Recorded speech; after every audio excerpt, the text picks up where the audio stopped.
ka-A+, this is Paint Babe Sash. Ayan, nag-survey po ako sa mga taong hindi naniniwala sa forever. Nag-survey po ako sa 1,000 friends ko and followers. Nag-survey po ako sa mga friends and followers ko po sa Facebook kung bakit hindi po sila naniniwala sa forever. Top 5. Number 5.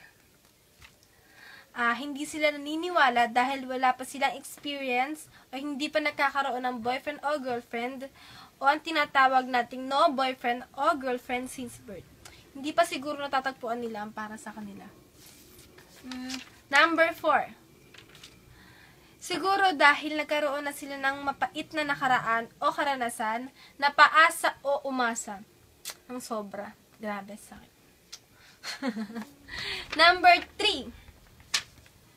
Nabasted sa mga lalaki at sa mga babae naman nag-assume rejection sa taong minahal nila ng sobra.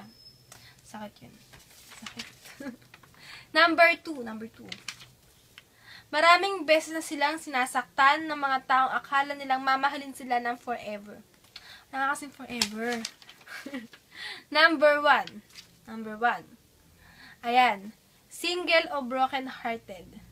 Sila yung mga taong paulit-ulit nang nasasaktan, na yung binigay nila lahat ng sobra sa taong akala nila hindi sila iiwan. Sila yung mga taong niloko o naloko na.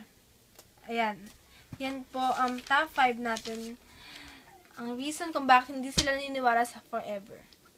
Opinion ko, para sa akin, siguro nga walang forever, pero may lifetime. At dahil forever, sinasabi nila siguro sa mga mag-boyfriend o girlfriend, parang sweet words na nila yung para sa kanila. Tapos, may happily ever after, doon ako naniniwala.